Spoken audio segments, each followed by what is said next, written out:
what you want, when you want it, where you want it. This is The Mesh. Footcandle Films. Film news and reviews from two guys who really like movies. This episode is brought to you by the Footcandle Film Society. For a schedule of upcoming screenings and membership information, visit the Society's website at www.footcandle.org. Hello, everyone, and welcome to Footcandle Films. It's our year-end 2014 spectacular.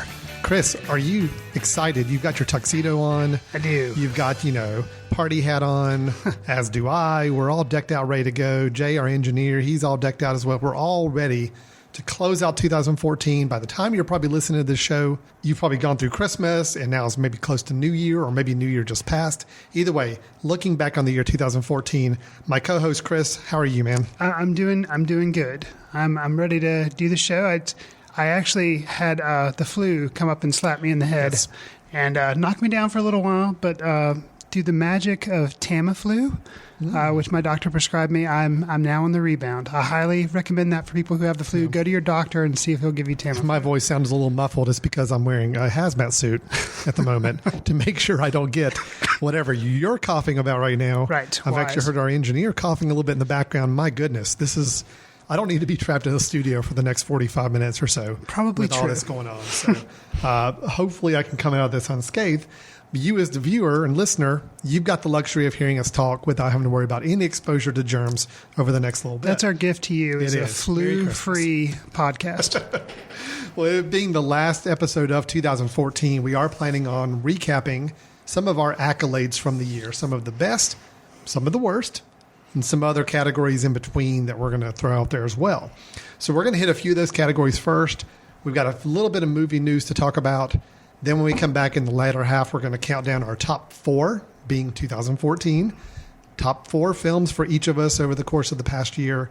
The worst film we saw this past year, and also do a little looking forward into 2015. Some films that we're expecting or have high anticipation for going forward. That sound like a good plan, Chris? Yes. Awesome.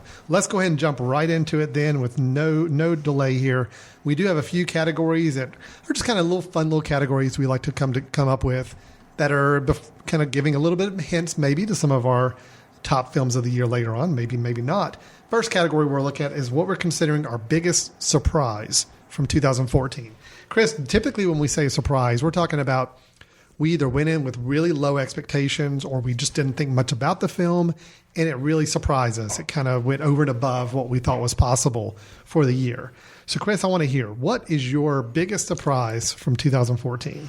My biggest surprise was a movie that I had just been hit over the head with previews throughout the summer. Just kept seeing them, and I'd heard of the book, and it looked awful. The movie is called The Fault in Our Stars. Okay. Even though it had Shailene Woodley, who I like. I'm a big fan of hers. But everyone out there, even if you haven't seen the movie, you pretty much know this is a movie.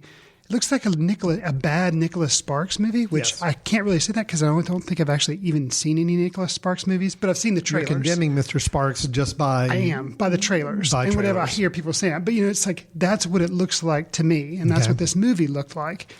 And it just seemed, it's a doomed romance. These two kids, young kids, they have cancer and they fall in love, and it's just like, but both of them have terminal cancer. Right. And so you're just like, why do I want to watch this? This is just not going to be good. But I was wrong, and I was surprised how much I liked the movie. Wow. Okay. Is it still sad? Well, yes. But there's enough there about the human nature of these two people kind of saying, okay, yeah, this is kind of a raw deal, but we're going to make the best of it we can. And I think it probably helps that it was based on a book by, I think his name is Josh Green, can't remember his name because I haven't read the book. But the fact that it was based on a book, I think, gave it a little bit more meat on the bones, I guess, so to speak. Well, come to think of it too, Chris, if I can recall, bring back your memory here, you and I actually had to lead a discussion about this movie, even though neither of us had seen it. Yes. Several months ago at a local bookstore, we were asked to come in and talk about book to film adaptations. Right. And all of the people, the young girls who attended, were there to talk about The Fault in Our Stars. And neither of us had read the book or seen the movies. We were kind of at a loss. Right. Now it sounded like, you kind of see where it's coming from on that. Absolutely. And I couldn't have been more surprised. And the guy who is in the film, who's her co-star, Ansel Elgort, I'd never heard of him. And I think he's relatively new. But Shailene Woodley, she plays the lead female who the story's Hazel is the character's name. And it was just amazing. Would the film have been as good without her in it? I don't know. I think it still would have been good. She's a really good actress. I'll give her that. So that's the one aspect of the film I've read about that I'm actually kind of anxious to see it myself. It's because I do think she's a really good actress. And until, after seeing this film, I liked Shailene Woodley already. And I was like, I think there is no movie that Shailene Woodley can't save. Well, unfortunately, I went ahead and saw Divergent. Yes, I was going to say that. And may have been even the though one. it is no fault of hers, she's fine. But that movie is horrible. And unfortunately, they're making a sequel because it was a series of books. Well, there's as a well. whole series of books for those It's as like, well.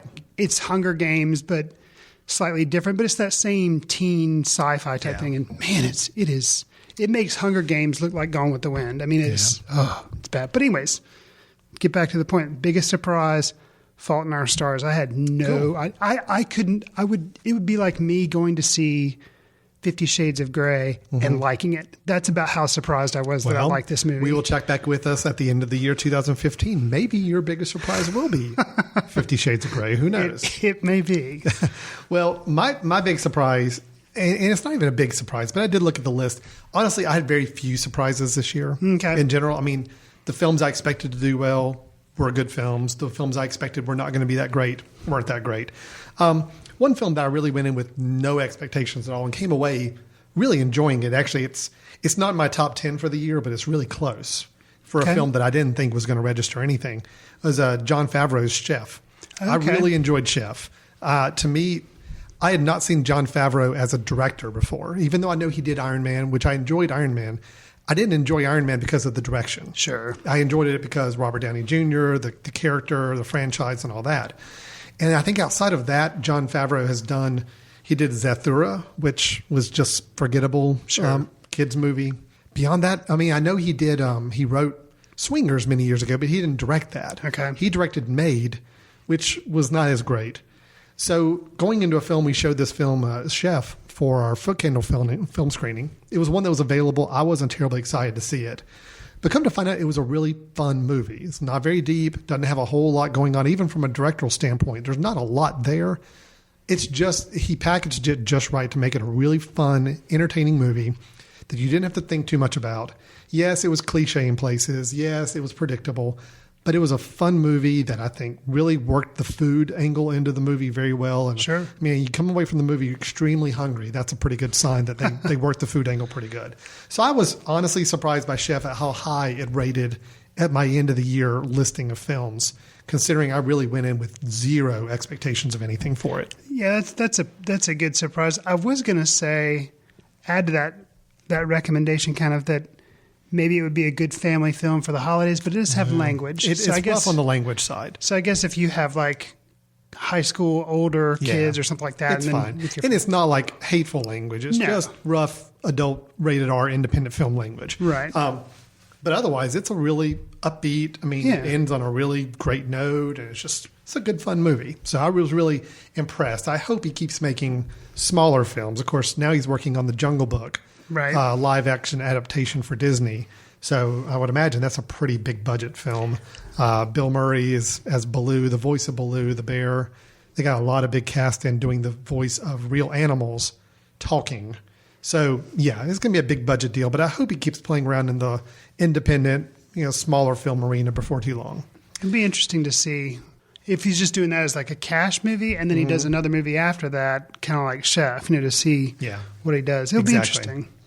Now, we also broke out another category here we call our best discovery from the year. And really what that means is something either a person, actor, director, writer, anything that we learned about this year that maybe we had not been as exposed to, had not seen anything of theirs before as much, or hadn't really taken notice, and we really saw it as a discovery for this year. So, Chris, what is your biggest discovery this year of 2014? I have two, but I'm going to just do one and see if you mention the other one, and then if you don't, then I'm going to mention it. Okay, so sure. Technically, I have two, but I don't want to steal your thunder. You don't want to, yeah, I understand. Just in case. I'm trying to play fair here. I appreciate that. So, it's a double. It's both a movie and a director. Okay. Because I think this movie wouldn't have really been made without any other director. Mm-hmm. The movie is Blue Ruin, which I spoke about and recommended, and then the director is Jeremy Saulnier or something like that. But it's basically crime genre movie, and it's noir, and it's done kind of in a Coen Brothers Blood Simple type aspect, but it's really unique and turns a lot of things on its heads and has ideas about what you think is going to happen. It has twists, and for such a violent, graphic movie, it's kind of funny in places, but it's not like laugh out loud slapstick. It's just situational, and it's a very unique vision of the movie. So the director, I'd never heard of him before. Right. I'd never heard of this movie, and then started hearing, little bits here and there. Didn't get a wide release. I think it played festivals and then basically was on iTunes, and that's how I ended up seeing it. Cool. And the lead actor guy, also really good. Never heard of him before. Macon Blair. So that's kind of the movie, the director, and the actor, Macon Blair. So there you go. No, that's great. And that's one I have not got to catch up with yet. It's still really near the top of my list to watch before too long. I'm almost got that a little bit as a regret, just because I've heard you talk about it and so many other places talk about how great the film is. The fact that I haven't seen it yet, I'm a little regretful for. Well, there's a chance this could have been your second one. And this is a film that I saw at a film festival. We showed here at the screening. I did not get to sit in at our Footcandle screening because I was out of town. But it's okay. I saw the film the first time around. It's Ida by Pawlowski. 1960s Poland. It's a story about Anna, a young nun. She's about to take her vows, but before she does, they really want her to go back and visit with some of her family, who she has not really ever connected with. And during that time, she learns a little bit more about her family history back during the Nazi occupation. I love this film because it's simple, fairly simple. The cinematography is outstandingly beautiful. And to me, it's a discovery because this is a director that supposedly has been making many, many films and really well-renowned in Poland, but I'd never heard of him. Right. Never seen any of his films. This is the first one I think that's really made any kind of splash here in the United States. It is kind of the head-on favorite right now to be Best Foreign Picture nomination and maybe winner at the Oscars this year. To me, it was really kind of a revelation to see it and to know that this is from a director that's been around so long I've never heard of. So not only the film, but the director, kind of like you with Blue Ruin. Both of these I saw as discoveries. Ida didn't quite make it into my top 5 or 6 for the year, but it came really close because I just really did enjoy watching this and just taking it all in, the quietness, the subtleness of it, but also the use of didactic music throughout the film as well when it was appropriate. All of that just really worked out really well for me. Was that the second one you had? I'm so glad I kept my mouth shut. Good. Okay. For all those reasons you said, Ida was also a discovery. You'd seen it at the film festival, and then I actually, when we had the film screening here in Hickory, you were away, and so I had to kind of host it by myself, which kind of worked because that way I was coming into it blind. I hadn't seen it, and I was bowled over. I was like, well, no wonder Alan didn't mind seeing this again, didn't mind bringing this again to the Film Society because, it was really amazing. And I hope that it does win for Best Foreign Film. Granted, I'm saying that without having seen any of the nominees. There's really the only two films I hear getting any buzz for Best Foreign Picture are Ida and Force Majeure. Okay, that's it. I mean, there's a few others. I mean, they released the shorter list of 9 last week or this week, and both of those were on it. Okay, that's the only two I hear getting any kind of buzz. So if any other one were to win, it would be kind of a shock. I think it's going to be one of those two, and I would not be surprised if it was not Ida, because I'd really think the cinematography alone is just blowing people away. I think people love watching this film. I mean, the cinematography, the two lead actresses who share the same name, and I cannot remember, is it Anna, but then they have different last names? Or Right, yes. No, I know the main character for sure is Anna, and then you've got Wanda is the aunt character. But with the actresses' names, I think. Oh, yes. No, you're right. They're both Agata. Agata, that's it. Yeah, they're both their real names. Yeah. They are just outstanding. Yes. And, for people who maybe don't want to have to like slog through you hear all this talk about a foreign film and the subject matter Alan talked about. Don't lose heart. Yeah. It's 80 minutes. It is very short, and it's not terribly wordy. It's not one of those where you've got to read subtitles nonstop or something.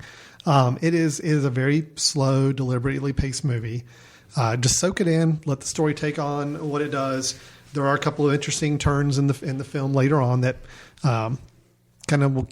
I don't know. It's a good film. Absolutely. I'll say that. All right, good. So that was my biggest surprise. So both films that were kind of small films that we were choosing as discoveries, Ida and Blue Ruin, we've got there. Now, we talked about also kind of this idea of regret. Mm-hmm.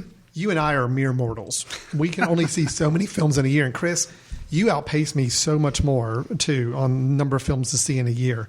I put together my list, and it's a relatively short list of films I saw this year. There's a lot of films I did not see.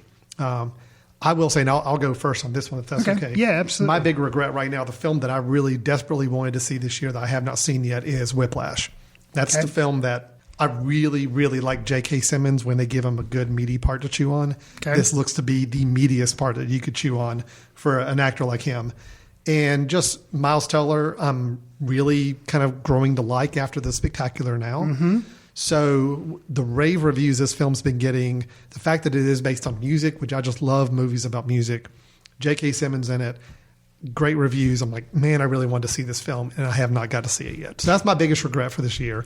Now, granted, I guess I can't take it too much upon myself. Here in Hickory, it hasn't come anywhere near us. Right. But I hate the fact that we haven't had an opportunity to see it before the year end. What's really weird, Miles Teller is another one of those people who I do like. And he has a tie to Shailene Woodley because, like you said, they were both in Spectacular Now.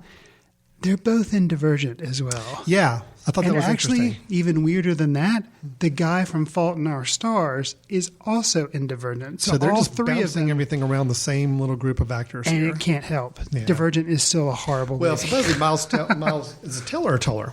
I think it's Teller. Miles Teller has kind of gone on record a little bit of being somewhat disappointed with the Insurgent or Divergent. Well, it was Divergent, and the new one's going to be Insurgent. Supposedly, he's not terribly happy about being in those films. Really? And, Interesting. So, Although I got to tell you, Miles, don't bite the hand that feeds you, man. Because Jennifer Lawrence, look what happened. Exactly. With her. Yeah. Do not talk trash about the big franchise movies. Talk about it with your friends behind closed doors. Don't go out in the press and do that. It's a little piece of advice from Footcandle Films to you. There you go. So we got a couple of regrets. What's your regret? I didn't hear your regret. Well, I regret Whiplash, but the one that I'm going to list, which I think you'll jump on board as well. There again, we live in Hickory. We're not in New York. Yeah. We're not in L.A. Inherent Vice. Oh, well, yeah. Paul Thomas Anderson. I guess that one I hadn't really considered a regret yet because I know it's still rolling out in theaters. But yeah, that would be my number 2. I don't want to hear any more about it. All I know is it's based on a novel, but it seems kind of like a take on a Big Lebowski type Long Goodbye. It has a huge ensemble cast. I think it's Paul Thomas Anderson where I'm going to appreciate him more. Mm-hmm. He got serious with There Will Be Blood and The Master. And not that those weren't well-made films, but they were punishing to me. Yeah. And so I'm ready to see him seemingly having fun again and not beating me over the head with a moral. Well, I think I told you the other day I actually cranked back up Boogie Nights I watched Magnolia again a couple months ago. I watched Boogie Nights again, at least part of it, just the other day. And yeah, that's the energy level I'm hoping gets closer to with Inherent Vice. I love The Master. It was one of my favorite films of the year it came out. There Will Be Blood was actually one of my bigger disappointments the year it came out. I need to go revisit that film again. But you're right. I'm ready for a little bit more of the energy, the light, a little bit lighter touching to come back into his films. And it sounds like Inherent Vice may be the one. So you're right. That's definitely my number 2. Okay. Regret of not seeing as well. So sounds good. Okay, Chris. Now, before we go to a break and then talk about some news, let's go ahead and get one bad category out of the way. Sure. Disappointment. This is not saying this is the worst film we saw. Right. This is just a film that we feel like, in looking back in the year, disappointed us from where it could have been or we were hoping it would have been. With that, going into it, Chris, what is your biggest disappointment for the year? Mine is a tie. Okay. First, no surprise to our listeners because we just talked about it recently, would be Interstellar. Okay. Just the potential of Nolan, the cast involved, the subject matter. My hopes were sky high. And not that it is not a bad movie, but it just could have been certainly not a bad movie. But it could have been so much more. Well, and I do encourage listeners, you want to hear Chris spend quite a bit of time explaining with good arguments what he did not like about Interstellar. I think that was just our last episode. So I believe it was. That's one you can go back and check out. Tied with one I even spend more time talking about why I didn't like, which would be Birdman. So Interstellar, yes, disappointment. But I'm tying that with a film much earlier in the year that I was really looking for. Both of these films actually were on two films that I was looking forward to in 2014. I had them on a list. One was Interstellar. The other one was Noah. Okay. Huh. Noah, it was Darren Aronofsky. Yeah. It's Russell Crowe. It's Anthony Hopkins. I mean, it's, a lot going for it. Yeah, Jennifer Connelly. It's got, good actors, Ray Winston. I mean, good actors. And just the fact Darren Aronofsky is making Noah, okay. And just like, why? What is he doing? Was he going to try to... And I just, there again, had such expectations for it and wanted him to do something really good or really just interesting. And instead, it was kind of by the numbers, except for the Transformer rock people. I got to give him that. He did throw that in there. Yeah, I still want to see these Transformer rock people. I've heard a lot of people talk about them, but I haven't seen the movie. So because when that happened, and that's very early on when that shows up, you're like, okay, what? So I was like, okay, is that where this movie's going? But then it kind of settles back in, and it's normal and kind of not by the numbers, but just very average. So you were disappointed more that it was just not more daring. Yeah, or bringing something really interesting and kept me engaged, and it didn't do that. And for Aronofsky not to do that, I was kind of surprised. I was when I saw the previews for Noah and I read about it, I was actually a little just disappointed because you look at Aronofsky's previous two films, which I believe the two before it were Black Swan and The Wrestler. Yeah, both of those films I loved, The Wrestler especially. So I love this style of a little bit more intimate, smaller scale movies that Aronofsky was making with the last two. Right. Because he'd come off The Fountain, I believe, before he did The Wrestler.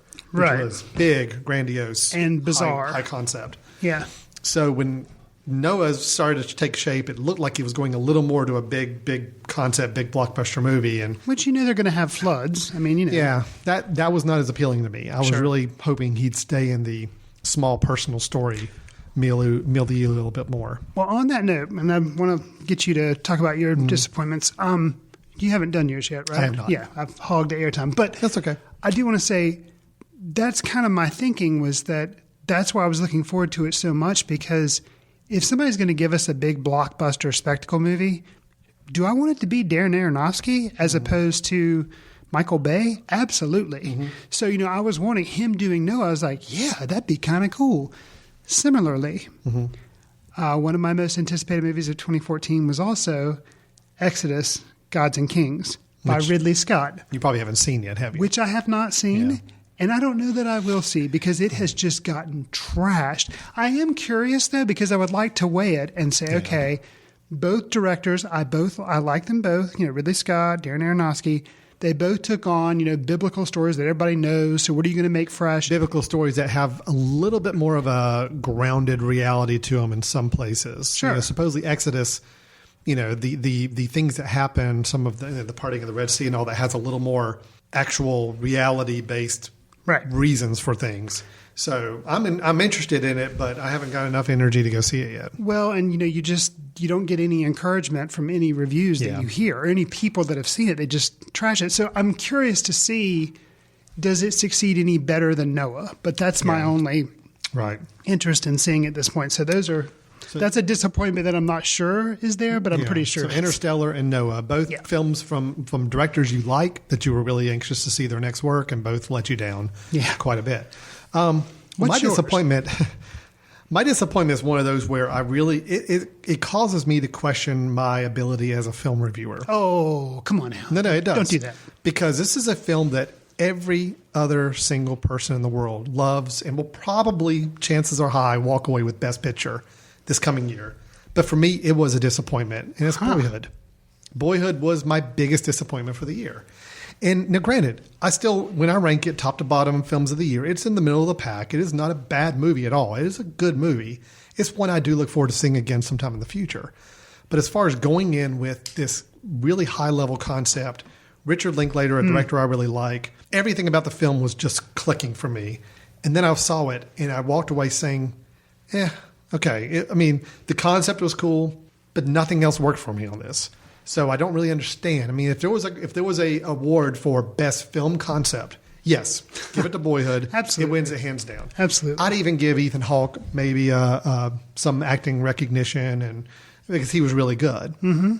Beyond that, though, and I know we talked about this during our show. I walked away just not quite knowing what it was I was supposed to get from that, other than the fact that, hey, isn't it cool that we film with the same actors over a 12, 14-year period? Right. That's all I got from it. And it was just such a disappointment to see all these reviewers now claiming it the best film of the year. And I'm like, I don't get it. I really don't get it. That's kind of been surprising to me as well. And I heard a reviewer the other day say that they've now seen this film, which I guess they just took off 6 months of their life to be able to do it. But they've now seen it like 3 times. And every time they go back and revisit it, they get more and more out of it. And I'm just like, I can't imagine. I'd be curious because the film is like almost 3 hours long. Yes, it's long.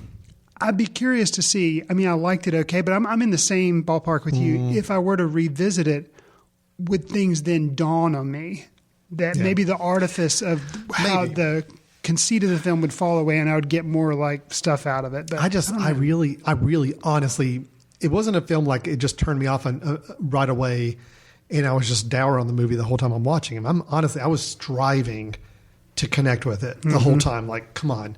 I know there's going to be a moment, there's going to be a scene, there's going to be a dialogue or something that's just really going to pull me in, and I never got it. So it wasn't for a fault of not trying to want to love this film. Sure. So there again, it's not a bad film. I can credit myself, honestly, this year. The number of films I've seen that I can consider bad films are very, very small because my time is limited as it is. When I go out to see a film, it's normally a film I've vetted to some degree. Like I'm not going to go out and just see crap, you know? Sure. It's normally films I've either heard good things about or I'm desperately wanting to see. So my chance of seeing bad films is really low. It's low. But so that's why when I say that this is in the middle of the pack, it's in the middle of the pack of a batch of really good movies. Sure. But the fact that I rated Neighbors, the Seth Rogen comedy, above Boyhood as far as a film I enjoyed this year. Wow. That shouldn't happen. That should not happen. But it did. So especially because that has Zac Efron in it. Yes, that's exactly why it that automatically gets the 3 bumps up on my ranking because of the Zac Efron effect. No, just Boyhood's a disappointment for me. Not a bad film, just a disappointment. Sure. I do not see it as a Best Picture winner, but I've got a feeling it probably will be. Now I've got one other subcategory under disappointment before we go to the break, if that's okay. Absolutely. Just because this one's more of a personal thing for me. I don't consider this the biggest disappointment because I knew this film was not going to be that great. It definitely lived up to the hype of not being great when I saw it. I can't wait to see what this is. The problem for me is that this character that the film was about is a character very, very near and dear to me and that I grew up idolizing this superhero. Spider-Man. Yeah. And I knew that this amazing Spider-Man 2 was not going to be a good film. The minute I saw the trailer, I'm like, nope, this is going to be crap. I can already tell. But I went in hoping that maybe it was going to pull out some sort of miracle and just get me with something. And it was really, I call it my crushed fanboy award because I wanted so desperately for it to work on some level and it just didn't. Sure. There were some moments where it came really close to getting it right, and it just stumbled every step of the way. It fell prey to the whole, we got to cram in way too many bad guys, way too many plot lines into a film when it didn't need it. Sure. You could have made a powerful film with still the Peter and Gwen Stacy relationship, one bad guy, and you could still go the dramatic route at the end that this film did, and that would have been enough of a film. But instead, it's like, I think there were like 3 villains, and it was just all this other random stuff going on, and it was just overpacked. I was hoping when they relaunched this whole Amazing Spider-Man franchise that they were going to go as far away from camp as possible. Mm-hmm. But with the second one, they veered a lot further back into camp, and that just really turned me off. I really liked the first Amazing Spider-Man with Garfield. Mm-hmm. What's his name? Andrew Garfield. I think he's great as Peter Parker and Spider-Man. It's just this movie, man, they lost all the mojo they had from the first movie. And now I just want them to redo it and start over again. So we're probably going to get another origin movie in the next 5 years. So just go ahead and be prepared for that. So yeah, I remember this is one of the rare exceptions where you and I actually got to go see this movie. We saw it at the same time. And I remember walking out of there and I was just like tearing the movie apart. And I was, you were just kind of there with me and like, that's horrible. If you remember after that, I was trying so hard to fight for the film because I wanted to say that there was something good on it. But after I walked away and really let it process for all, I'm like, no, there's just nothing really worked in this film. So I don't say it's my biggest disappointment because I knew it was going to be pretty bad going in. Way. I had that little glimmer of hope down deep that maybe they were going to pull out something good, and my fanboy dreams got crushed. And so that's that. Okay, so we've gotten some of our smaller categories out of the way. What we're going to do is take a quick break, come back. We might hit a few little movie news items, things going on in the news, because there are some interesting movie-related news items going on right now. And then we'll come back and we're going to do our top 4 films of the year as well as our worst film of the year and give a little sneak peek into 2015 as well. Stay tuned. We'll be right back with Footcandle Films in just a moment. We'll get back to your show in a moment.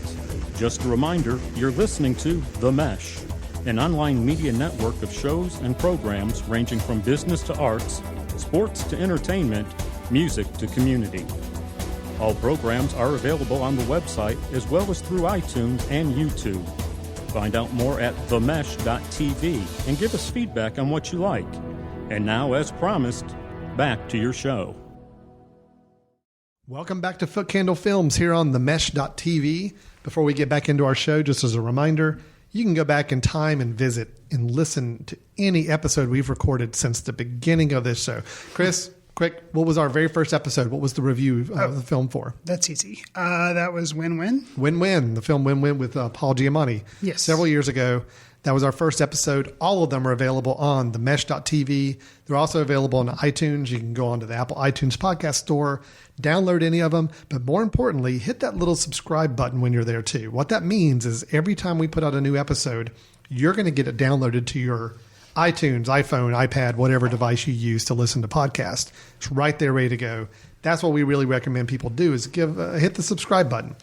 Also, give us a star rating if it's something where you're so inclined. We also love written reviews, but if you're not the word guy, you don't really enjoy writing a whole lot, the easiest thing to do is there's a little star rating. Give us a star rating. Give us some feedback. We'd really appreciate it. Helps us get more listeners, which is It does, absolutely. And then it's also something where we want to keep having a dialogue and a conversation going with our listeners. So if you have any questions or thoughts, you can write into info@themesh.tv. And also footcandle.org is our Film Society website where we typically post the screenings that we're hosting in Western North Carolina. And also we post episodes of this show on that website as well. So a lot of different ways to connect with us. Chris, before we get back into our year-end extravaganza where we're going to talk about our favorite films of the year and even our worst film of the year. Yes. Over the last couple of weeks, there's been some interesting movie-related news, quite national news. Which is kind of unique for something happening to a movie studio, but this has kind of gotten the zeitgeist of the whole world going on right now. A little quick background for those of you who've been living under a rock for the last little bit, or maybe this is your first interaction with the outside world. You've been living like a hermit. This is all the buzz about Smurfs 3? Smurfs 3, yes. Okay. It has been green-lighted. It is going forward. Excellent. I think Hank Azaria's got some role in it. I can't remember. Awesome. No, this is all about Sony Pictures and the hack that supposedly North Korea hacked the Sony Pictures Studio network and has taken all this stuff, all this information of what Sony Pictures is doing, salaries, passwords, movie plans, email conversations, and just dumped them out on the world. Crazy stuff. Crazy stuff. Now, supposedly, if North Korea did in fact do this, which right now the United States believes they did, but... And not just Sony believe the United States through their research has said the CIA or the North FBI Korea. or whatever. That just came out this week. Okay. And, we're not going to get into the whole political side of things with Sure. this. We're going to talk about the movie side. Sure. This all got triggered, supposedly, because North Korea, not very happy about a little film coming out called The Interview, starring James Franco and Seth Rogen, which the plot of that revolves around a television personality and producer traveling to North Korea, but being recruited by the CIA to assassinate Kim Jong-un while there. Gotcha. Obviously, you take a leader who might be a little on the sensitive side. That subject matter may not rub too well. Which with that. already, obviously, not political, but North Korea and other countries in the world, specifically the United States, don't see eye to eye on things. Right. So that you kind of know where your territory you're headed into. I think we even talked about it a few months ago when they were talking about The Interview coming out at Christmas. I think we even alluded to the fact that, that's a little interesting to make a movie with that subject matter. I wonder if there's any kind of retaliation. Well, it seems like there was. So let's just talk about what this means. I'm not the kind of guy that likes to sit here and say that all this confidential data that came out of Sony Pictures, I don't really feel like the press should be taking it and just blowing it out and just hyping it up like they are. Okay. I don't think that's the right thing to do. So I don't really want to get into the whole interpersonal workings of Sony Pictures because that's not really too important to me. There were a couple of things, though, that it's interesting to hear some of the notes about production of films that Sony's working on. Okay. One of those in particular being the film Jobs. Oh, wow. There's actually a lot of stuff that came out about the Jobs movie. Sony had the rights to do that. They were planning on producing it. Okay. Just recently, they basically sold the rights to, I think, Universal, if I remember correctly. I don't remember exactly who. They've gone through a lot of drama with who's the lead actor playing Steve Jobs in the Jobs movie. For a good while, it was going to be Christian Bale. Christian Bale, right? Christian Bale, and it was going to be David Fincher was going to be attached. Right. That was kind of the combination. Those two were together on that. Well, then either one of those two stepped away, and then the other one did as well, is what I believe happened there. So then they got some other conversations going. Danny Boyle got attached. Yeah, we've reported some of the stuff on the show. Yeah, Danny Boyle was attached, and supposedly he really wanted Leonardo DiCaprio in there, but that didn't work out. So now we've gotten to a point where the latest name to be attached, and I think this is pretty much a done deal, is Michael Fassbender playing Steve Jobs. Interesting. But what was interesting is that turned out all along in Sony Pictures, there was a lot of drama going on with how they handled this film. Really? Supposedly got to be very messy. David Fincher was attached to do Jobs, but then Angelina Jolie has a Cleopatra movie coming out. Okay. And she was trying to get David Fincher to be the director on that. And that's where some more of the words came between her and some other executives at Sony, because the implication was that, well, you're taking David Fincher and putting him on the Jobs movie, which means I can't have him for Cleopatra. That caused conflict. Gotcha. Supposedly, David Fincher is going to do Cleopatra with Angelina Jolie. Really? Is what I've heard as of recently. Which means that's why he's not doing the Jobs movie. I got you. Right now, what I'm hearing, Danny Boyle directing, Michael Fassbender as the lead actor. Wow. And then Kate Winslet supposedly just signed on for a lead female role in the movie, although we don't know if it's going to be a relative of Jobs. Maybe she can't be his daughter. Right. Some thoughts are maybe it's like the PR chief at Apple, who's a female. Okay. Who this movie is supposed to be positioned over 3 big public events. Okay. So the movie takes place over 3 time periods, all centered around big keynote events that Steve Jobs is going to deliver. So I would imagine probably the PR chief might have a lot of play within that script. Mm-hmm. But supposedly this film was a lot of consternation for Sony. They did sell it off. I think somebody else is now producing it and running with it. I don't think I've heard of a film that could be this high-profile film to go through this much drama and change over several months and still not get started filming yet. Right. So. Yeah, that's unusual. I have to say, though, Michael Fassbender, I think he'll be good. Well, I like him anyway. The interesting thing is Sony's perception of Fassbender is that he's not bankable enough. That he would actually not hurt. He would actually not really help the box office at all. Which, now granted, that may have been the case 9 months ago. I'm almost wondering, though, that since 12 Years a Slave and some of the recognition he got from that. And the X-Men movies. The X-Men movie, playing Magneto again in Days of Future Past, doing Frank as a little independent, quirky film. Mm-hmm. I don't know. I don't know if his bankability is now considered higher or not. But I think if you can't get Christian Bale, who I got to tell you would have been perfect as Steve Jobs. Yeah. Just from an appearance and intensity standpoint. Right. If you can't get him, I think Fassbender's going to be great. So. Yeah. So that's the Jobs movie. Some interesting notes came out of that. Absolutely. The other piece of news, just to harken back to my Fanboy Crushed award for Spider-Man that I mentioned. Okay. Sony also is the company that manages the Spider-Man property on film. Gotcha. They have not been doing a very stellar job of managing that property in recent years.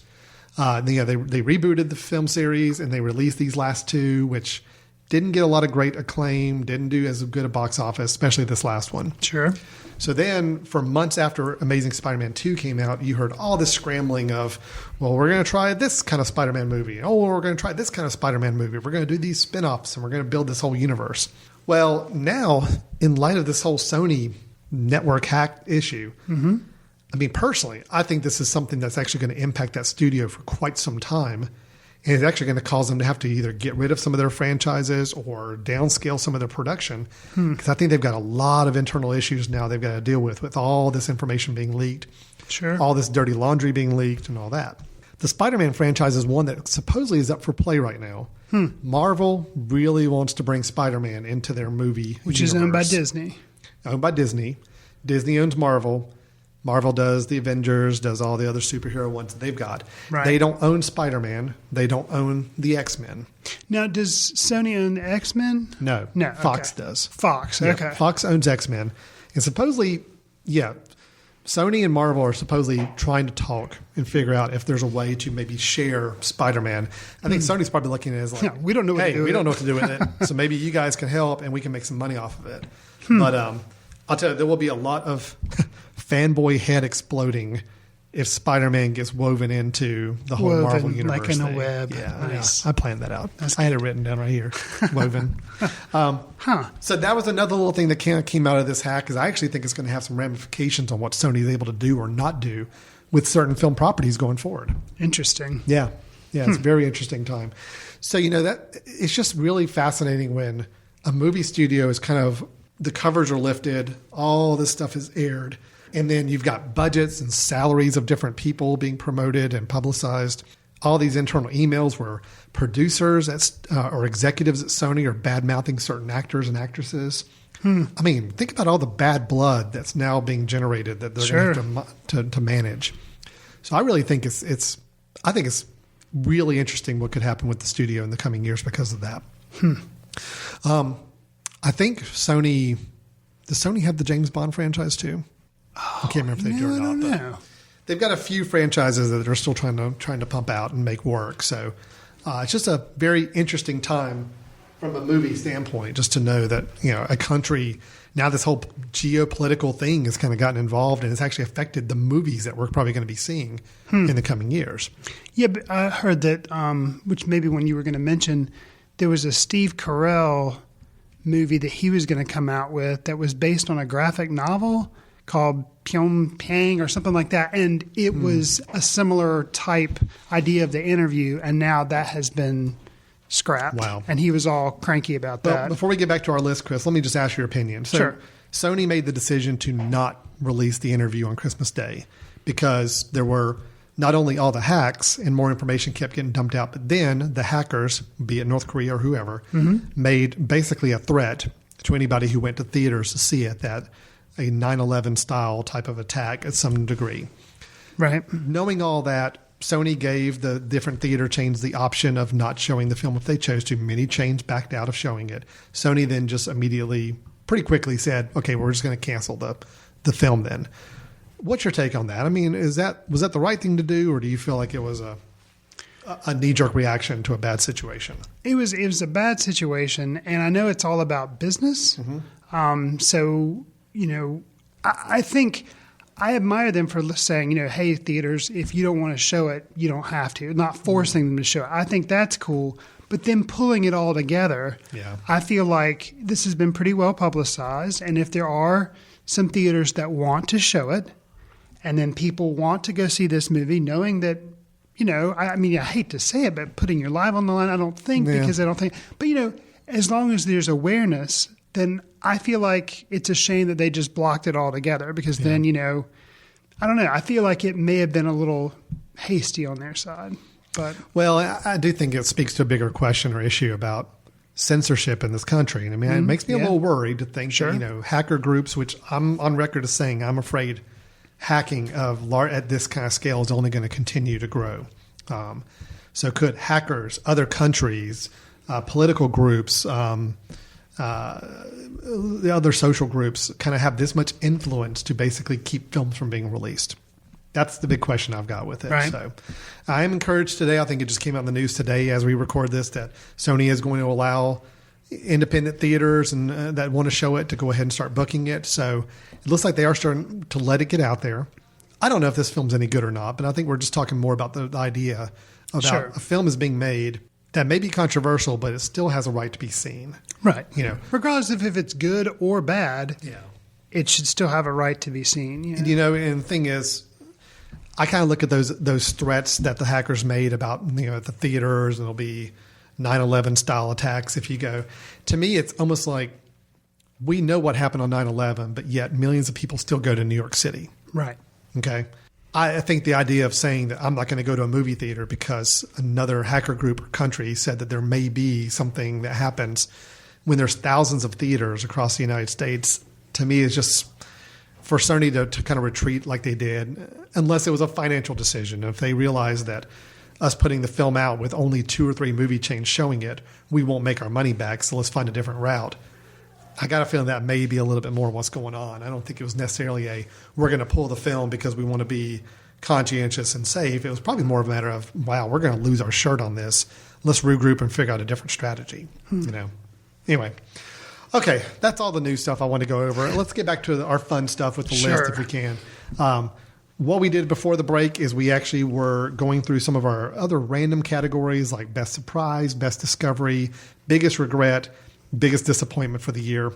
So with that, Chris, let's get right into our top 4. And what we're going to do is each of us alternate counting from 4 to 1. Just tell us the film, tell us why it made the top of your list, and then we'll allow the other one to argue incessantly if we don't agree with it. That sounds fair enough. Yep. Well, my number 4 is Blue Ruin. Just talked a lot about it, so I won't really go into a lot of further discussion on it. But it's up there. So I encourage everybody to get out and see it. I think it would actually be on more people's top 5 or top, whatever list if more people had seen it. Mm-hmm. But unfortunately, I think come Oscar time, stuff like that, this will probably slip away just because the distribution wasn't there. Yeah. But it's my number 4. So, Chris, great. That's a good pick. And again, another reason for me to want to make sure I see it. Sure. I got a technicality issue. Okay. So I have 2 different options for number 4, and it all depends on how you answer this question, which one I go with. Okay. The Great Beauty. I know it won Foreign Picture for 2013. Correct. But technically, it didn't come out in the United States until 2014, and that's when we saw it. Right. Do I count The Great Beauty as a 2014 film or a 2013 film? I think since you saw it in 2014 and it has managed to stay that high on your list this whole time, then I say it can be 2014. All right. Well, and you'd probably be happy with making that choice because if The Great Beauty was not number 4, Interstellar would be. Oh, then absolutely. So let me go with The Great Beauty then. Okay. And just say that's my number 4. Granted, technicality, it's definitely a 2013 release film. I just don't think many people in America had a chance to see it until 2014. Sure. This is a film I've seen 3 times now and still absolutely love this film. Okay. We showed it at a Footcandle screening. It is an Italian film by Paolo Sorrentino. You've got Tony Severo as Jep Gambardella, who is a kind of a playboy celebrating his 65th birthday. This is a very surreal Italian film. It doesn't really have as much of a story as it's more you're experiencing the life through this guy. Both the quiet summer moments and the outlandish rooftop party moments. And the fact that this film is able to balance some scenes of true beauty, I thought, with some scenes of decadence and just over-the-top gaudiness. And it managed that balance and it kept you engaged the whole time. I still absolutely love this film. I did see it very early in the year. So, the fact, like you said, the fact that it's stuck in my head for the last 12 months really is saying a lot for it. Sabrina Farrelly plays Ramona, who is an interesting character, pops up about halfway through the film and carries a significant role. There's a lot of this movie that actually is going to echo another one of my top 4 in a little bit that I'm not going to spoil yet. Okay. But it has to do with this kind of a little bit dealing with the past, a little bit of wrestling with the past, a little bit of perception of who you are as an individual and a person. You're hitting another stage in your life and you're questioning a lot of things about your life. The Great Beauty does a lot of that. So really, really like this film a lot. And like I said, if somebody wanted to knock it out for a technicality, Interstellar would be number 4 because I still love Interstellar despite what Mr. Fry may say. Okay. So with that, Chris, what is your number 3? My number 3 is a movie that I just caught up with recently, and I am very, very, very glad I did. It's John Michael McDonough's Calvary. Okay. And it stars a really stellar performance from Brendan Gleeson as a priest in a small Irish community. And the film opens up, he's in a confessional, as priests get to do as part of their job description. And someone comes in there, you do not see this person, and they say, I'm going to kill you. You have 7 days to kind of get your life in order, and then I'm going to come kill you. Wow. The priest, hearing this person's voice, knows who it is. Okay. He then spends the following week talking to his parishioners, trying to get his life in order. They don't know that he's doing that, but, just kind of touching base with different people and knowing that he has this confrontation that's coming up to him on a Sunday. And it's just the dramatic tension of that. So it's kind of a mystery. Yeah. But it's more about just how people deal with life, how they interact with each other, how you treat one another. It is very interesting. And Brendan Gleeson in that opening scene where he has this conversation where he finds out he's going to die or somebody's going to kill him. It's a one take and it just focuses on Brendan Gleeson the whole time. And to be able to carry that off it's like a 3-minute scene. And normally, I would get a little antsy in that and you feel like it's like 10 seconds. Like you don't really notice how much time has passed when that scene finishes. And that's before the title comes up. They tell the name of the movie. It's just it's a very unique movie, a very interesting movie. And he did another film I think we may have reviewed on the show, The Guard, Yeah, we did. a while back. We showed it at our film society a few years ago. Right. And so this is his second film. So it's better than The Guard. Yeah, I liked The Guard. Yeah. But it was more typical. Yeah, and Brendan Gleeson was in that as well, actually. But this is more original. Okay. And I highly recommend it both for the performance and just for the overall film. And one last little bonus. The last shot of this movie is one of the best last shots I've seen in a long time. We see, I've actually heard so much about not only the opening scene, but the closing shot from so many people. And neither one you would ever get in a Hollywood movie. Wow. So for that reason, it's my number 3. Well, after hearing you talk about it in the office the other day, it has grown on my list now. So Blue Ruin and Calvary are definitely 2 I've got high up there to see. So far your top 4, I'm batting 0 for 2 on the ones that you've seen there. So, okay, Chris. So since I didn't get to talk about Interstellar, which I know you did not like, Right. I will talk about a film that I definitely know you did not like. But it is my number 3, and it is very much in connection with The Great Beauty because I see a lot of similarities here. It's Birdman. Okay. I still am thinking about Birdman. Seeing it twice at our Film Society screenings, I really, really do love this film. I will give you that the ending, the last 5 to 10 minutes, are the least impressive part of the film for me. Okay. But I can't knock the entire rest of the experience for that last 10 minutes. To me, the movie works. I wish the ending had been a little bit more succinct, Okay. a little bit more pointed. I think you and I, with Abigail as our guest last time, we even described what would be the perfect ending to that film. And I still say that would be the perfect ending. Sure. We didn't get the perfect ending, but that's okay. If it had had a perfect ending, it'd probably be my number 1 film of the year. As it is, it's my number 3. I still love this film. Michael Keaton, I thought, was absolutely wonderful. Ed Norton was great. I personally loved the constant camera movement, even though I know several people thought it was more of a gimmick. Okay. I liked it. I thought it worked really well. I love the comments in the critique of Hollywood and of playwrights. And I do believe, Chris, contrary to what you think, I do think the director has some moments of poking fun at himself as well, or criticizing himself. I hope he does. And at some point, maybe I'll go back and get to watch this one again.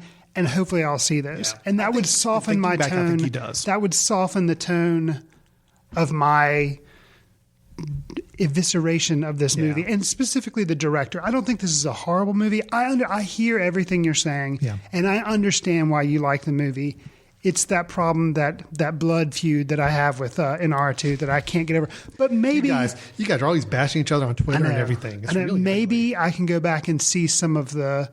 You feel like where he's actually poking fun at himself. I need to go back and see it again. Yeah. I think. Okay, but that is my number 3. Okay, and like I said, I do think it's kind of a companion piece with The Great Beauty. There's a certain reason I like these films that have such passion and energy behind them. The camera moves a lot, both in The Great Beauty and definitely in Birdman. You've got people who are hitting a different stage in their life, remembering their glory days. Flashbacks kind of play into The Great Beauty, thinking back at a younger time. We don't have any flashbacks with Birdman, but we do have him with his inner monologue reminding him of what his life used to be. Sure. They've entered a new stage in their life, and they're trying to still be relevant. That's a really big commentary on both the films. The Great Beauty does it through some very interesting scenes and playing with time a little bit. And there's still one scene in The Great Beauty in an old diner that he shows up in. I still have no idea what that's what's about, and I'm fascinated by that. Birdman doesn't go quite as surreal, but it does have its moments where it does start to dance in that area a bit. So I love these two films back to back. It'd be a great double feature for me. I would have a really good time with that. So that's my number 3. Okay. So Chris, what do you have as your number 2 film? My number 2 is Jonathan Glazer's Under the Skin. This was released in 2013, but I think it was only overseas. We got to see it in 2014, so here it is on my list. Sure. And I think a lot of people are the same way. That works for Under the Skin. Yeah. We discussed it here on the show. It's the sci-fi that takes place in Scotland with Scarlett Johansson being this alien that basically stalks men and leads them back to her lair and then does something. Yes. So that's just kind of best left that way. But the feel to this movie, and just from the way it's shot, and a lot of it's at night. I think most of it takes place at night. Some is maybe early dusk or whatever, but a lot of it's like at night. Of it's night. There are some scenes during the daytime, but not many. And just the feel of it, the score, and it just puts this in this mood, and I was very receptive to this movie. Like, it just was hitting on all cylinders. Yeah. Really liked it. Scarlett Johansson, I've liked her before, but in this role, she just really, she's not having to act a lot, or is she? She's kind of like a blank slate, and she uses her beauty, which, she does all the time in other movies. But in this, it's kind of like she's like a Venus flytrap, leading people in. And, it's just... Well, it plays off of her. Sure. It plays off of her beauty. And I think it actually plays off of her acting style a little bit that some people can be critical of. It actually plays on that as a strength in this character that she plays here. And this movie was unlike anything I'd ever seen. And it also used, we talked about it a little bit in the review, some people that were not actors. Yeah. So they had some people that were actors and some people that weren't actors. And she drives around in this van, and apparently sometimes the people that would get in the van didn't know they were being shot. And so, not a Borat type thing, but you know what I mean? No. It kind of they're not ambushing people, but they really wanted it to be natural. Right. And I really felt that came across and makes it that much more unsettling. Yeah. The ending to this film, very bizarre. Yes. And just very kind of out in left field. Right. But I liked it. Yeah, I did too. I liked where it ended. No, I'm with you on this. This is just out of my top 4, maybe number 5 or 6. Okay. I really did like this film too, even though I had a horrible viewing experience watching it through iTunes where it kept crapping out on me. I had to watch it on 3 different devices to even finish the movie. I've not watched it in a continuous experience yet, and I know I need to do that. And that would take, you have to be patient with it because there is action, but it is deliberately paced, very deliberately paced. And if you were watching it and you had all those problems, that'd be painful. I got to think, if I had a really good theater experience to watch this movie, it may have been in my top 3 by the end of the year. But no, I'm with you. I think it's a great film. It's one of those I definitely want to watch again. Sure. it just worked for me as well. Okay. Good. My number 2 is a film that I know you're a fan of as well. My previous 2, number 3 and number 4, were both kind of audacious and a lot of big stars, a lot of camera movement, a lot of dream sequences and fantasy mixed in and all that. Number 2 is complete opposite. Short Term 12. Oh, okay. I love Short Term 12. It's a good one. It almost became kind of a discovery for me because I do think the director, really hit on some good, honest performances here. Destin Daniel Cretton. Brie Larson could also have been a discovery for me, but I did remember seeing her. I believe she was in 21 Jump Street. She's been on Community. She's been on some other programs before, I think, or movies. Gotcha. Not 21 Jump Street. She was actually in The Spectacular Now. She was. Yeah. She was the girlfriend of Miles So there were Teller. other movies I'd seen her in, and I knew she was good. So I can't really say she was a discovery with this movie, but this is the best I've seen her be, and she carried the movie as well. You talk about a film that basically centers around a kind of a residential treatment facility for kids that have had some issues or are not welcome in their family anymore. She plays a counselor. Her boyfriend is also a counselor there. Mm-hmm. You really get to know the characters, both the counselors and the kids they're dealing with. And there's nothing superficial about this film. The way they interact with the kids, every single beat I watch, I knew that's natural. That is exactly how I would expect people to be in that situation. Right. The dialogue between Brie Larson's Grace and her boyfriend or fiance Mason, so authentic as well. The way they respond to each other, when she would have some moments where she kind of lost a little control and was going down a deep path, he didn't respond in this cliche Hollywood way. He responded like a guy would when your girlfriend is kind of freaking out, you know? And it's just the whole way they blended these characters together, showed you this environment that they worked in. It was not patronizing. It was not condescending to the kids. It was not trying to be some sort of inspirational film. It was just, let's just show you what this life is like and the people who are kind of dealing with their own personal things at the same time. So I thought the film was really, really good, very powerful. So it was up there, my number 2 of the year. Cool. Number 1 for me was a film that when we reviewed it, I was very, very high on. But it came out in early 2014 in either February or March, maybe March. Okay. And it was the Lego Movie. And I would not wow. feel as strong as saying that, it still holds up. But I just read with my flu. I was sick. My son had recently gotten a copy of the Lego Movie. He wanted to watch it. I was like, awesome. Put it in. I can lay here on the couch, drink some orange juice, and watch it. And I was worried because I thought, I really liked this movie. Yeah. Is it going to be even halfway interesting because I'm on lots of medication? Will I fall asleep 10 minutes into it? It held my interest. I heard jokes or saw jokes and realized jokes that I didn't realize the first time through with the movie. Mm-hmm. It held up to me. I still liked it just as much as I did the first time. Still got a little choked up at some points that I did the first time because of what it tries to say, what it does say, without being too heavy-handed, I think. Pretty powerful for a kid's movie that's based on plastic blocks. Yeah. And in a way, I would have to say, although we've already done our biggest surprises, my son wanted really bad to go see this movie when it was in the theater. We'd seen previews of it because we'd been through Christmas because it didn't come out until like February or March. Right. And he kept saying, Dad, I want to see it. I'm like, oh, okay, hoping that he would forget. But no, due to television and friends at school, he knew when this movie was going to come out. And he asked me the weekend, and I was like, okay, son, we can go see it. I was so dreading this movie. Yeah. And I could not believe that I liked it so much. And it wasn't just initial shock, because like I said, I watched it again, and it held up for me. So, all right. After all those little artsy movies, the mega hit, the Lego Movie, is my number 1 movie of 2014. Okay, well, we have some interesting synergies here. Okay. I was not as high on the Lego Movie as you were. I still think it's a good movie. It was a surprising movie, better than I would have expected, but it still just was a little too frenetic for me at times, a little too much.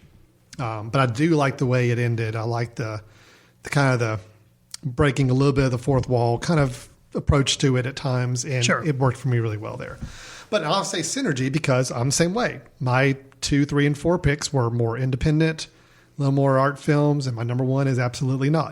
It was actually the biggest film of the year, box office wise, and it starred the star of your Lego Movie, Mr. Chris Pratt. Guardians of the Galaxy. Okay. I rate a movie, Chris, when I look at this list at the end of the year. I look at any movie I go to if I walk out of a movie theater or finish putting down my remote and watching a movie, and I immediately say to myself, I want to watch this again with my wife, my family, somebody. That's a sign for me that I really connected with the movie. Gotcha. And in all these movies, I wanted to see it again with somebody. Birdman, I was ready to watch it the second night of our film society meeting. Okay. Great Beauty, I was desperately waiting for it to come out on Netflix so I could show it to my wife. Okay. Short Term 12, I desperately want to watch again with somebody. And Guardians of the Galaxy, as soon as I came out of the movie theater, I was ready to see it again. And I could not wait for it to come on DVD so I could show my entire family at one time. I mean, this movie just really, really worked for me. I love superhero movies that are well done. And there have been a glut of those lately that have been a little bit more difficult to cipher through and find the good ones. Sure. Any movie where you've got an extremely powerful opening scene, much more powerful than I would have expected for a superhero movie, space movie, weaving in a 1970s soundtrack that is just perfectly chosen for the right scenes. You mix in a really, really good, healthy dose of humor, both through Chris Pratt, Bradley Cooper as Rocket the Raccoon, everybody putting in their A game on the comedy side. Sure. And even though I generally hate overdone CGI movies, this one didn't bother me, even in the big fight sequences at the end that were very big, very heavy CGI, a lot of space battles. It worked for me. It was okay. This is the closest I felt in a movie to, and I'm not being sacrilegious, this is the closest I felt in a movie to a Star Wars type I got you. original trilogy feel, where I love the characters. I really want to see the next movie they're in. I really want to learn a little bit more backstory and maybe find out some secrets about Peter Quill's father and find out who he is and all these things. It's the closest Star Wars experience I've had that I was sorely missing from the prequels. Got you. I got it here in this movie, and it just worked. I've seen it now 3 times. Love it. I think it's a wonderful movie. And the fact that, they really turned something that could have been a joke, could have been a really feeble attempt at just cashing in on some extra characters, turned into such a great, powerful film, actually, emotional film at times, and funny film. Really, I was really impressed with it. It did not, obviously, did make my top 4, but it is definitely one of the top films of the year for me.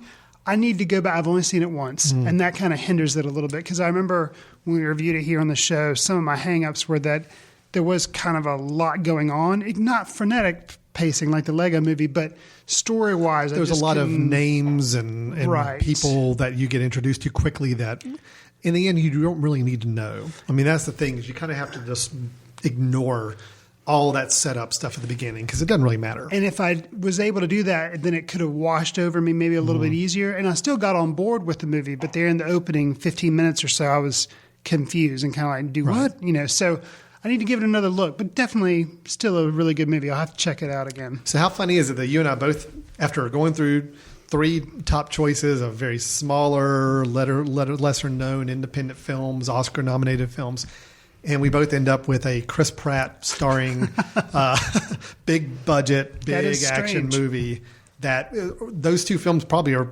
I know Guardians of the Galaxy is the top box office movie of the year. Lego movie, I'm sure, is in the top 5 or 6 somewhere. I mean, it made a lot of bank at the movie theater. So pretty interesting, huh? Yeah. In the end, the big budget entertainment can still win out, guys. So Hollywood. That's right. I'm not a complete movie snob. Hollywood, well done. You turned out a couple good films this year, so we appreciate that. So now, Chris, we got to get to the end here. Got a couple more things to go over. Yes. So we have to hit this one. Yes. What was the worst film you saw that came out in 2014?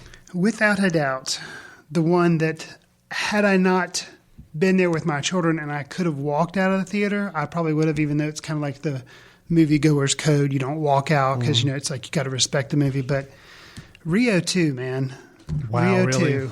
Yeah. So bad. Never saw the original, but it has one of the guys from Flight of the Conchords in it, and I'd heard the music from my kids. So I was like, okay, Jesse Eisenberg is one of the major characters Anne in it as well. Hathaway too, right? Anne Hathaway. So I was like, okay, I'll go see the sequel because I bet it'll, maybe it won't be as good as the first, but who cares? It'll at least be entertaining. I was so bored. Wow. This entire movie. It was not interesting at all. From the very opening, it's like, oh, they're going to go down to, I think they actually travel to Rio. They travel to somewhere to find this original group of birds or something. It was just so dumb. Wow. So dumb. And the songs that they did have in there weren't good at all.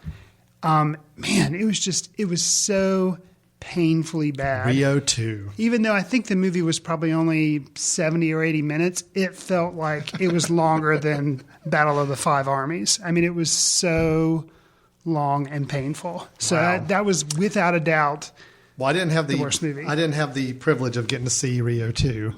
Again, my movie going year 2014, I saw a good handful of films, but luckily I didn't see many bad films. Well, and that's, I feel pretty lucky too, because if I know something's bad, generally I won't go see it. But the kids wanted to go see it, so I was like, Somehow I lucked up this year, and the only movies my kids wanted to go see were the really good movies. That's good. So we actually lucked up pretty well on that. So, no, the movie that I think is the worst film I saw was definitely not one I saw with the kids. A Million Ways to Die in the West. Oh, The man. Seth MacFarlane film. Oh, man. That one just did not work at No. all. And, the fact of the matter is, when I looked at my list, there's only 2 or 3 movies on my entire list I can look at and say were bad movies. This one, it wasn't that it was the worst movie that could have been possibly made this year. It's just that the ambition behind it, the rationale behind it, so many things just didn't work. It was Seth MacFarlane in a starring role, which I think, number one, did not work. Bad idea. He wanted a slapstick Western movie. I mean, at moments it was kind of like an Airplane, Naked Gun type movie. Other times it was not. Then it had more kind of dramatic moments to it. Mm-hmm. You never quite understood how it is that Seth MacFarlane's character talks like he's in modern day, but yet he's in the Old West. And it's so just doesn't make sense. I mean, I'm not saying a comedy has to explain everything or make sense, but it just when so many things seem to be firing in different directions, it just didn't work. And I still to this day can get so angry thinking about Charlize Theron, who's a good actress. Yes. Having to sit there in scenes and having to laugh. Fake laugh. Responding to something funny that Seth MacFarlane said still irritates me to think about. Yes. So this is where hubris just got the most of this guy. I think, he tried to put a song and dance in there that was very forgettable, didn't work at all, very disappointing. Considering the fact Neil Patrick Harris, as I mentioned in our review, he's such a talented guy, and you wasted. You just blew it. Yeah. So all that said, when I look back at the year, I had some chuckles in it. There were a couple moments that were funny, but overall, it was the least of the films I saw this year, for sure. I can see that. But again, looking at my list, the good thing is that, most of the films I saw were pretty good. I got very fortunate this year. That's good. So now, Chris, A Million Ways to Die in the West and Rio 2, we're not recommending you go out and check out. But hopefully, if you have not seen some of the films we mentioned as our surprises, discoveries, in our top 4, many of them are now available to watch. Not all of them, but many of them are available to watch on Netflix or DVD as well. So some ones you can check out. I know Guardians of the Galaxy is out on DVD and iTunes. Short Term 12 is on Netflix right now, which is really cool. The Great Beauty is on Netflix as well. With your top 4, Blue Ruin is, I think, on Netflix. It may be. It's definitely on iTunes, and it may be on Netflix. It may be. I might be thinking it is. Lego Movie is out on iTunes and DVD Amazon and anything else you can everywhere. buy as well. So, a lot of these movies you can see, which is really cool. Absolutely.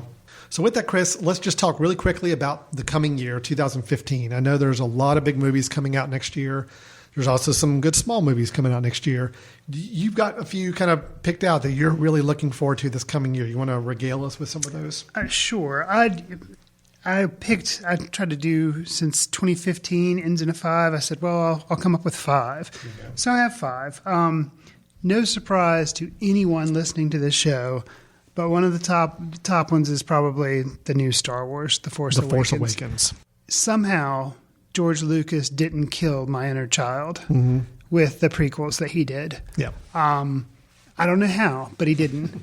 And just seeing the trailer that I watched, because I knew it was a teaser, wasn't going to give anything away, and seeing the Millennium Falcon and seeing the crazy weirdo new version of a lightsaber that comes on, I'm like, I'm there. So you did watch the preview? I did. Yeah, I have too. I watched it a few times, and I'm I like the fact that it's enough of a teaser where I still don't know what's going on, right? But it's given me a sense of the mood of the film, which I like. So and the style. So I'm really looking forward to the new Star Wars. Do you want me to just run through? Yeah, all I want you to go on through, and I'll add in any others I think of. The next one, which this is kind of rare, but I've also seen a trailer for this one. I normally try to stay away from trailers, but it's the Knight of Cups, which is the Terrence Malick film coming out with Mr. Christian Bale. And is he a movie star or a rock star? I can't remember from the trailer, but he's one of the two. Basically, it's dealing with fame and dealing with popularity, and it shows a lot of shots of this person at press conferences. I think he is a musician, actually, now that I think about it. But Terrence Malick taking his, scene aesthetic and then turning it into like a commentary on fame, to me would be something that I don't think he's ever done before. He does all these other period pieces like Tree of Life is obviously just about life, or the one he did with John Smith and Pocahontas, or the New World. Like he does all these other ones, but it's to turn it particularly to the American experience with like fame. I just think that's going to be very interesting, and the shots in this trailer were amazing. So I'm really looking forward to that. I'm hopeful he can rebound a little bit from To the Wonder, because that movie, I still have a hard time with that film. Well, and I don't. Yeah, and I felt like that was just kind of leftovers from the Tree of Life, because the Tree of Life I thought was amazing. Like yeah, me too. And what was it? To the Wonder. To the Wonder. Yeah, I thought that wasn't that great, but the shots were great. But I feel like with subject matter that's going to be interesting, kind of drive it forward with Knight of Cups. I hope so. And Christian Bale in there too. Natalie Portman, I think, is in it. Yes, she is. So it could be interesting. Not a huge Ben Affleck fan, so To the Wonder right away had kind of a strike against it because of that. Sure. Christian Bale in a Terrence Malick film could be really, really interesting. Sure. So, yeah. Okay. Next up, my man, Mr. Tarantino, is coming out with The Hateful Eight. Yes. I know, you said, it was leaked on Gawker. He's like, okay, I'm not going to do it. Then he had a table read, and he's like, well, maybe I will do it. Yeah. Well, supposedly now he is doing The Hateful Eight. And about slavery again, I think. Yeah, honestly, I don't even know much about the synopsis at all. Apparently I could go online and read the entire script. Yeah. But Jennifer Jason Leigh, I think, is his new Uma Thurman. She's basically playing one of the leads, and kind of a resurrected movie career for her. And some of his other typical players, I think, are involved as well. I like the fact that, I'm already drawn up. Kurt Russell. Plays one of them as well. So that'll be fun. Of course, Tarantino got to play with him a little bit in Death Proof and had some fun with his character there. So description there again, it's very short. It says bounty hunters seek shelter from a raging blizzard and get caught up in a plot of betrayal and deception. Sounds good to me. Works for me. Sure. Yeah, Tarantino film. I think. I know the purist out there will say that the Reservoir Dogs and Pulp Fiction days were kind of his heyday, and Jackie Brown and all. I like those films a lot.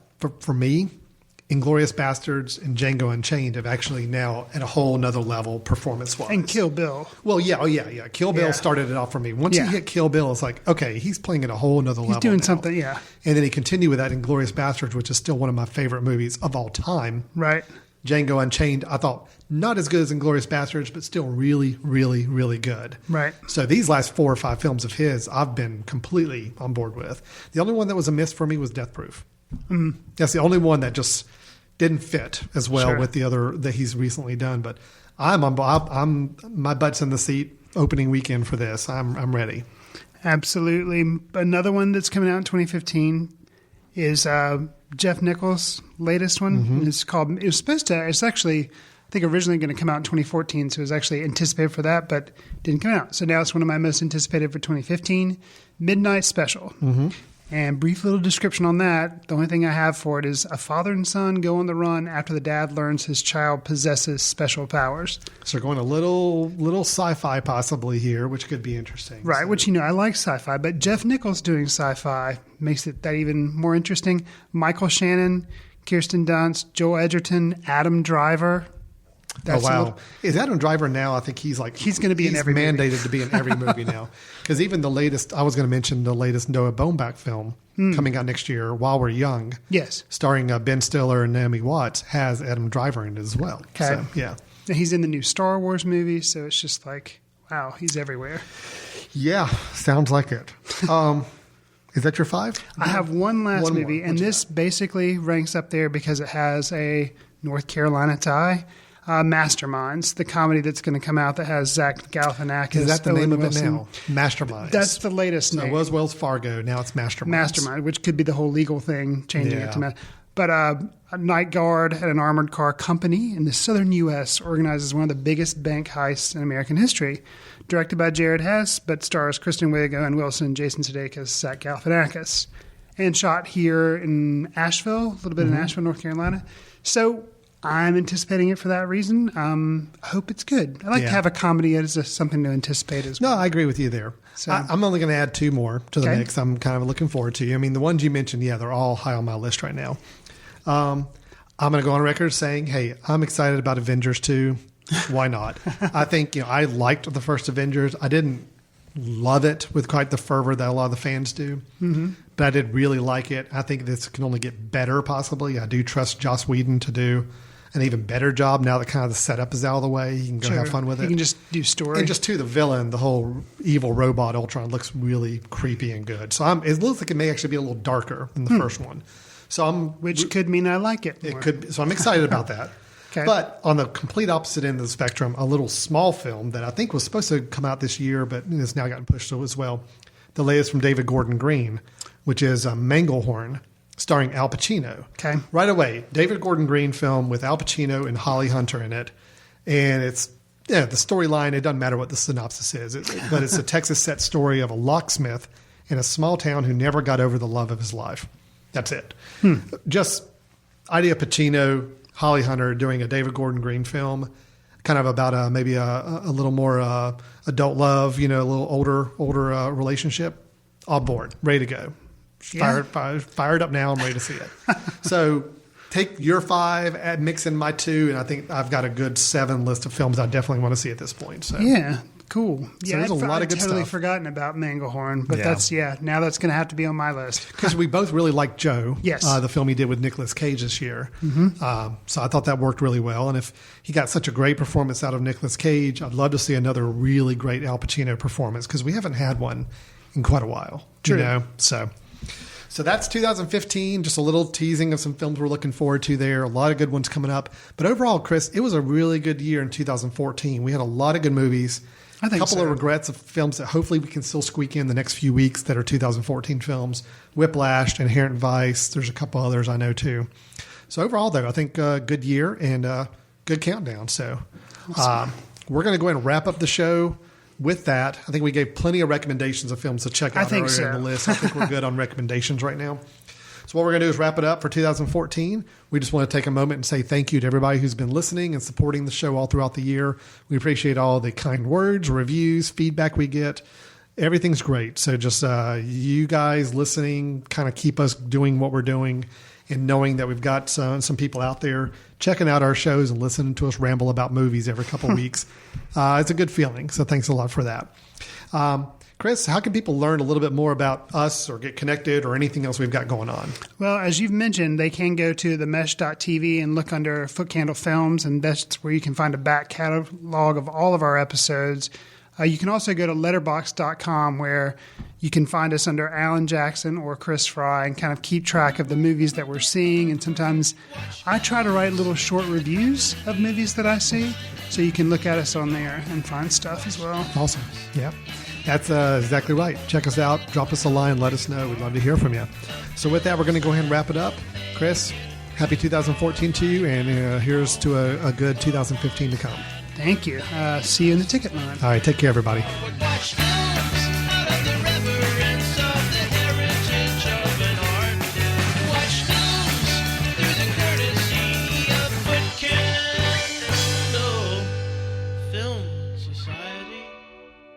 Special thanks to Carpal Tuller for the show theme music. For more about Carpal Tuller, visit www.carpaltuller.com. You've been listening to The Mesh, an online media network of shows and programs ranging from business to arts, sports to entertainment, music to community. All programs are available on the website as well as through iTunes and YouTube. Check us out online at themesh.tv. Discover other network shows and give us feedback on what you just heard.